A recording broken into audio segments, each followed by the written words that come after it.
Рековте. Професорке, дали до сега, ќе се вратам сега на локалните избори, дали некоја кампања или пораки кои што ги слушнавте ги артикулира вашите потреби како граѓани, да речеме, и очекувања?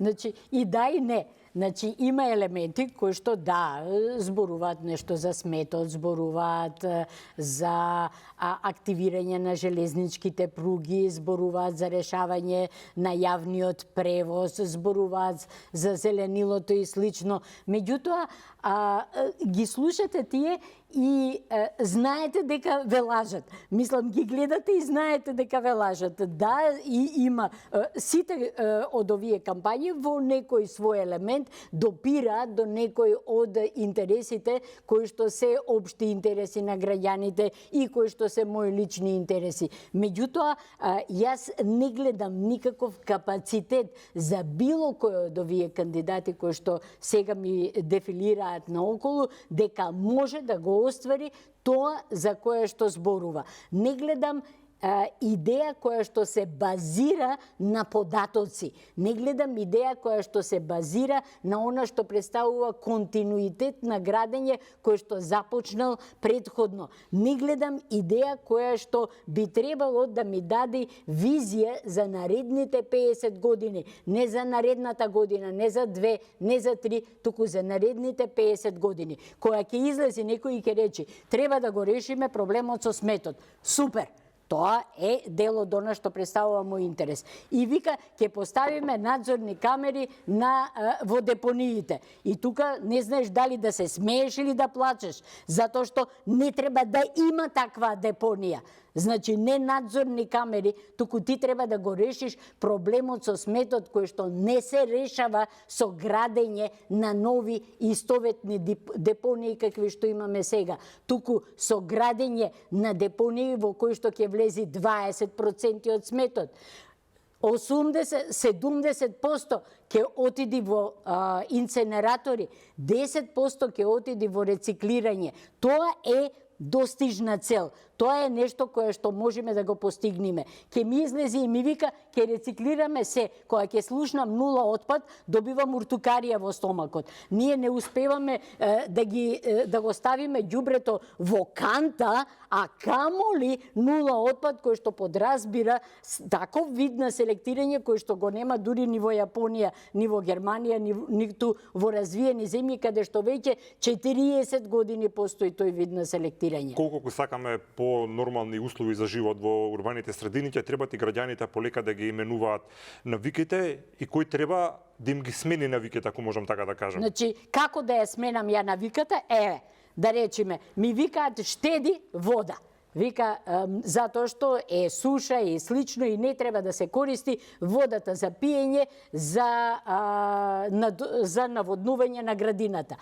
Во исто време, пукната е цевка од водовод, 2 месеци тече водоводна вода од таа цевка, 2 месеци не доаѓаат од водовод да ја поправа таа цевка. Како можам да го научам граѓанинот да ги почитува правилата, доколку елементарно државата не ги создава условите за почитување на тие правила? Дали тоа исто правиме аналогија, дека ако видиме, да речеме, каков сообраќаен хаос има пред собранието на Македонија, како тоа се проектира низ целата држава после тоа? Ми вика, не можеш, вика, ќе бидеш казната ако гледаш на телефон и ако пројаѓаш на пешачки премин. Во исто време, јас морам по должина на цела улица да одам на улица наместо на тротоар, затоа што се паркирани автомобили на тротоарот. Што е, нема сообраќајна полиција да дојди и да види дека секој ден во цело време се таму паркирани автомобили на тротоарот и јас не можам да одам на тротоар, морам да одам на улица. Ме разбирате како може? Или ќе ми речат, вика, треба да го собереш изметот за својот миленик, супер, и јас си носам кесички и слично. И наоколу растрчани улични куќиња, и нивниот измет да го соберам. Или за уличните куќиња не важи собирањето на изметот, важи само за мене. Значи, како можеме да бараме од луѓето да не се чувствуваат како будали кои ги почитуваат законите, ако ти на вистина не создаваш услови за практикување на тие закони. Сега, ако ова треба да функционира во реалност, што го зборувате, тоа значи дека минимум 20 години од сега ќе има општа анархија кај нас. Бидејќи секој граѓанин ќе може да се повикува на нешто друго што не функционира и тој да не го Ама почитува тоа и го правилото. прават граѓаните. Тоа и го прават заради тоа што се чувствуваат будали ако тие ги почитуваат законите. Например, човек зема градежно земјиште, ги плаќа сите комунали и гради куќа. Следниот момент викаат ги ослободуваме за 1 евро без плаќање на комунали и продаваме државно земјиште. И тој човек кој што ги платил комуналите се чувствува како идиот и вика следната ситуација кога треба да го почитувам законот, ја нема да го почитувам. Значи, спроведувањето на законите започнува од главата. Значи, во моментот кога ќе почнат оние највисоки функционери да бидат одговорни и навистина да ги спроведуваат законите, во тој момент ќе можеме да бараме од граѓаните исто такво нешто. Се согласувате? Потполно. И ќе додадам уште нешто. Значи, еве да земеме како пример, јас ќе земам, живеам во централното градско подрачје, ќе земам 2 булевара, Климент Охридски и Партизанска. На Климент Охридски, уште во време на Коце Трајановски, кај поранешно Бургер Кинг, тука кај, како му доаѓа, како да го објаснам сега, Климент Охридски према Кинг Бургер, да. Значи, поставени се семафори, кои од време на Коце Трајановски до денеска трепкаат жолто. Ја не знам колку струја потрошиле тие, пошто се уклучени очигледно на систем. А таму раскрсница нема. Таму има пешачки премин и семафори. И тој трепка. Што е проблемот тога? Не знам, тоа се апсурдите ние во кои живееме. Господин Езиков, пред секој пешачки премин во Словенија има такво жолто светло што трепка. И по малите места семафор за автомобили. Во ред, ама таму има други светла што само жолто трепка, меѓутоа светлосниот ефект е исте практично. Да, ама нема поента тоа да постои. Или ќе ви кажам уште Тоа е предупредување дека тука пешаци поминуваат. Ве разбирам што има поинаква сигнализација, нема семафор за такво нешто, меѓутоа еве таа функција. Има и други кога имате пешачки премини, имате семафор, тој семафор по некоја логика на нештата, поради тоа што сега тука има други работи. На пешачкиот премин луѓето поминуваат континуирано и го кочат сообраќајат. Некој застанува, некој поминува пред пешакот напред. Ради тоа што тој семафор не ја врши функцијата. Тоа ми е поентата. На Партизанска. Сега малку другачие сакам да ја поставам работа. Вие имате на Партизанска нешто што, например, на времето кога е правена Партизанска требало да се обмисли, а денеска треба да се коригира. Вакви булевари секаде, особено во бившите комунистички држави, знаеме дека има такви широки, долги булевари како што е Партизанска кај нас и не само во бившите комунистички, каде што има и во Барселона има. Така, кај што има подземја направено, како кај Континентал кај нас, таква една, јас знам, таква што е направена. И калкалуите има две.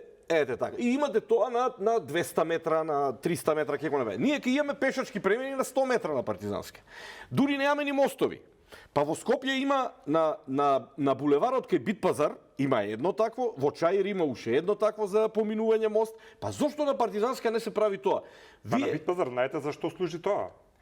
Се употребуваше едно време кон надземен пешачки премин, се додека не наредија билборди такви најлоши и се заскрива пешачите и се да ми извинат гледачите, се употребува после како јавен тоалет, бидејќи никој не го гледа. Зборуваме за креирање на можности на пешаците. Заради тоа што на Партизанска во текот на денот вие не можете да поминете од неорганизираност. Значи со кола еве да поминете, со автомобил, со право протестираат и возачите, заради тоа што ти на 100 метра имаш пешачки премин, застанува, тука семафорот е долг, да речеме зелено за пешак, па стои, па на другото, па тие не се синхронизирани, па поминуваат, на другото е таму црвено за стоење, и се создава хаос. Голем дел од загадувањето од автомобилите иде и од спороста на сообраќајето, од неорганизираноста. Така наречено задржување на сообраќајниците. Треба да се направат начини како пешаците да си ја истераат работата, како возачите да си ја истераат својата работа. Да не останеме само на сообраќајот и хигиената, има милион проблеми. Како пример. Јасно, да разбирам. Малце политички аспект би сакал последниве 15 на минути да поразговараме. Ајде првен ќе почнеме со ВМРО, ДПМН и СДСМ. СДСМ претрпе еден голем пораз и на претходните локални и на парламентарните избори. Партијата има ново раководство. Каков е вашиот впечаток? Дали партијата е консолидирана и со цел капацитет настапува на овие локални избори? Не мислам дека СДСМ е консолидирана.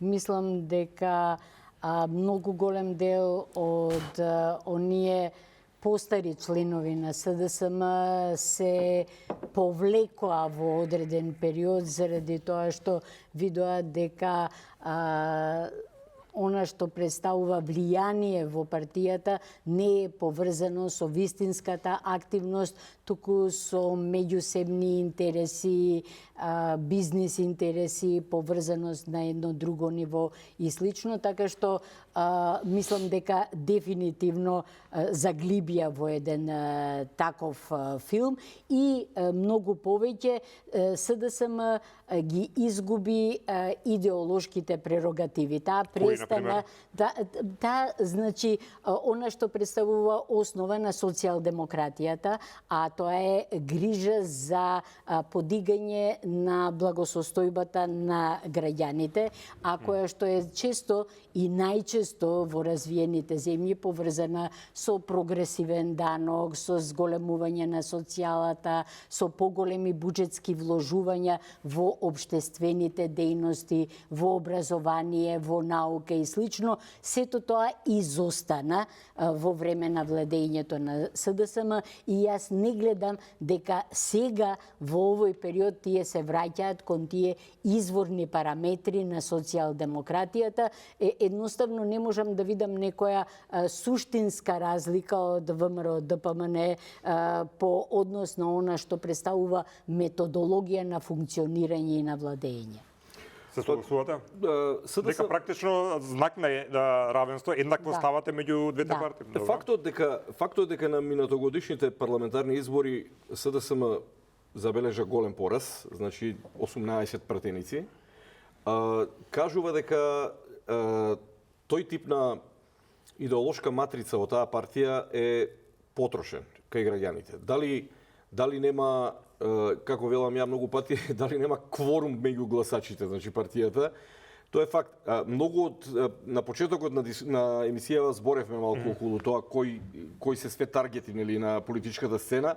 Јас мислам дека голем дел од таа јавност која треба да гласа за тој тип на партии, СДСМ тука несомнено е најголемата во левицата, тие или се иселуваат, или се иселени, или се како да кажам, во депресија се. Значи тие на овие демотивирани, да. Значи ќе видиме на овие избори, интересен е тој тренд да видиме дали ќе излезат на избори, кој ќе излезе на избори. Мислам дека и оваа црна кампања што се води, особено менаџирана од владеачката коалиција, во тој дел мислам дека има за цел да ги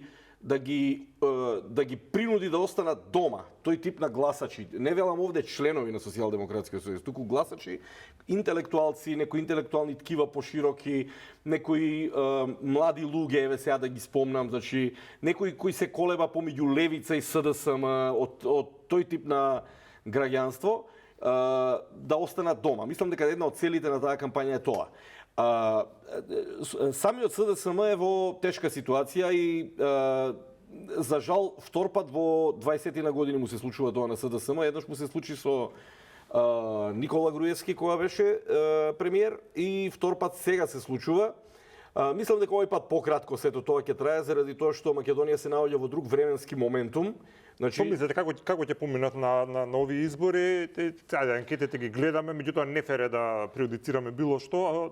Јас очекувам на овие избори СДСМ да го зголеми бројот на гласачи во квантум. Значи она како викаат на листите за советници. Да биде подобра од претходните. Да биде од претходните парламентарни избори. Очекувам заради тоа што тука има еден објективен момент, а тоа е дека во владеачката структура после година и пол владење постои голем дел, например кај Знам, очекувам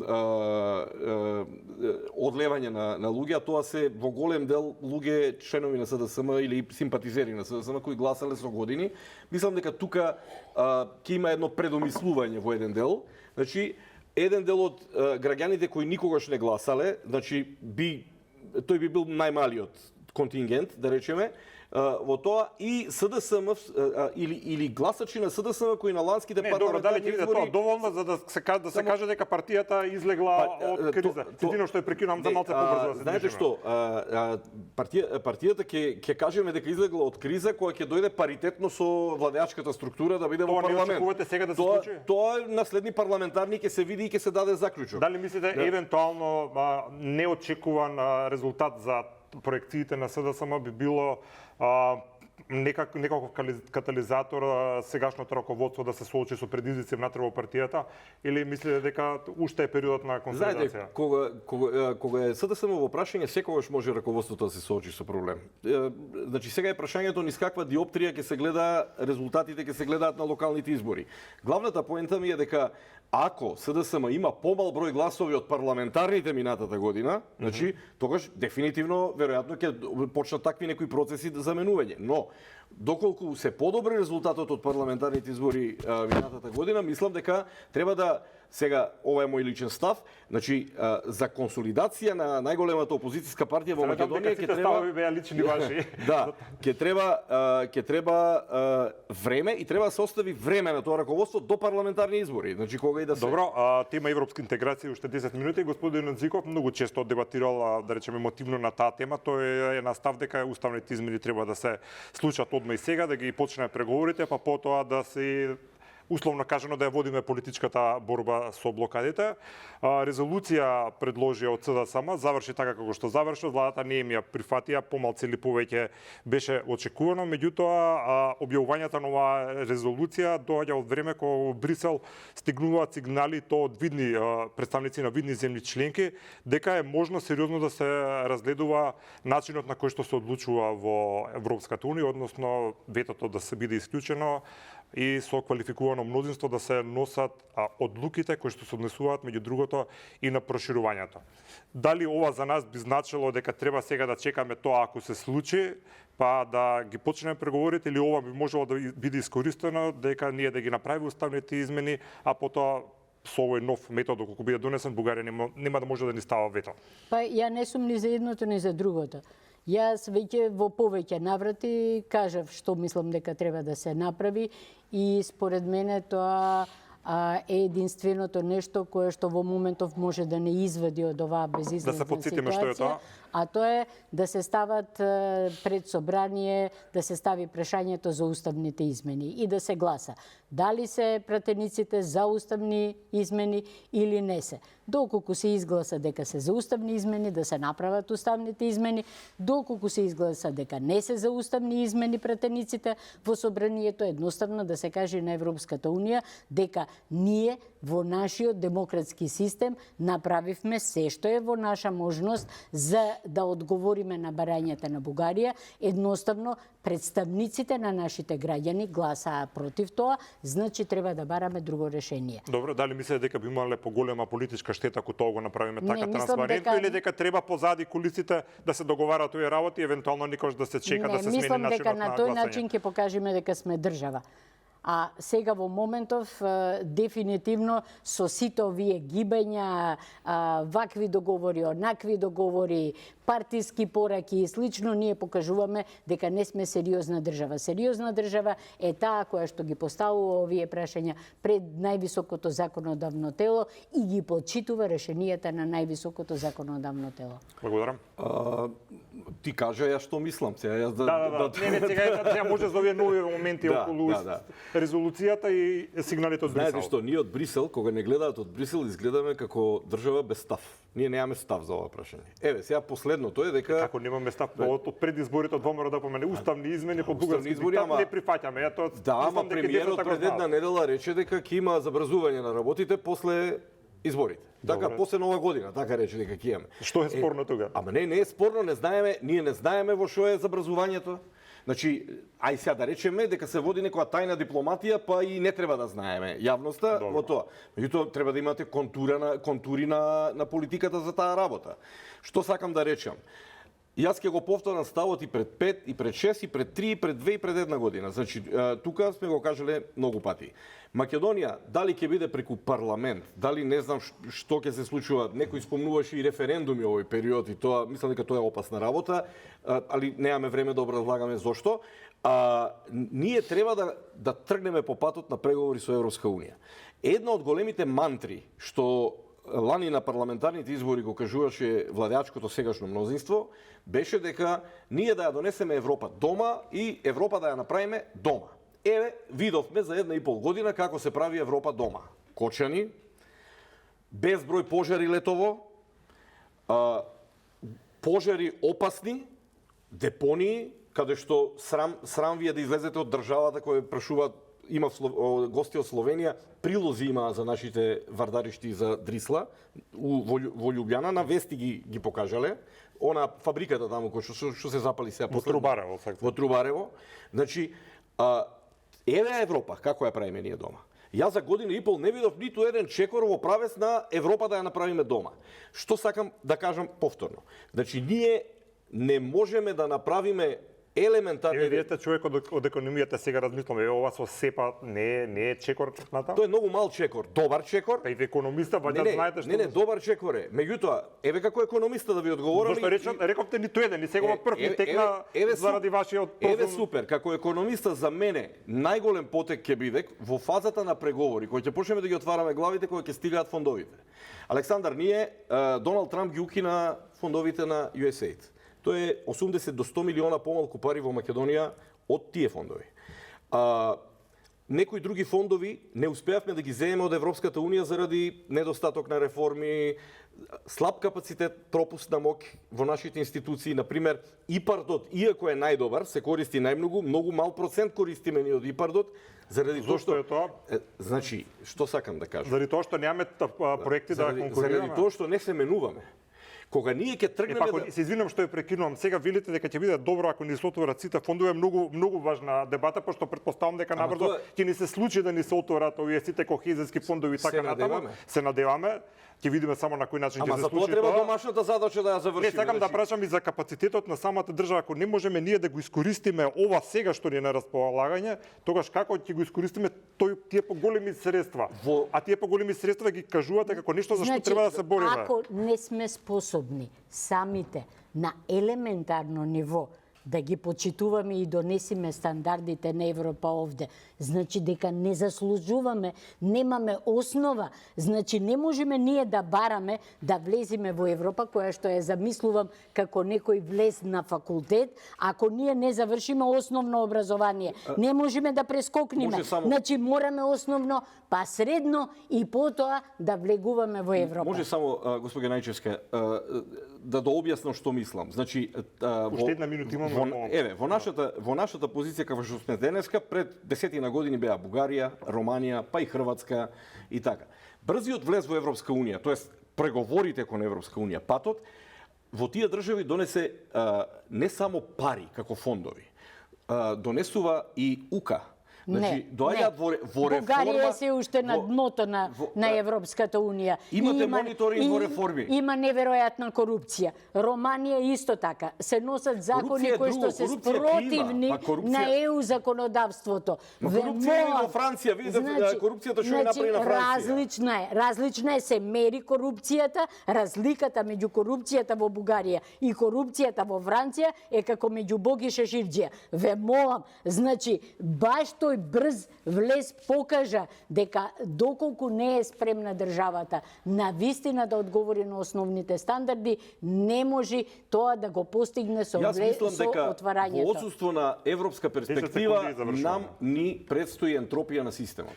Значи тоа се случува сега и ние контурите ги гледаме. Не се согласувам. За сосема другата... Добро, и ова ми се случи 50 минути пробувам да најдам тема на која што ќе имаме различно мислење и на по 50-та минута успеав, за тоа ќе си го припишам како успех. Ви благодарам и на двете за следниот пат ќе зборуваме за тоа. Добро, ви благодарам само за учетот во вчерашната емисија. Мислам дека покривме многу теми кои нешто ни се важни. Ви благодарам за тоа. Почитувани, уште едно потсетување дека утре имаме само вистини и за прв пат ќе можат вашите коментари кои што ќе пристигнуваат на социјалните мрежи, на стримот на емисијата кој што ќе оди во живо на пејџот на Канал 5 да се емитуваат. Со тоа уште еднаш ќе повторам, ќе пробаме на еден начин уште повеќе да ја доближиме емисијата до вас и да биде еден вистински граѓански форум. Се гледам утре, останете со програмата на Канал 5.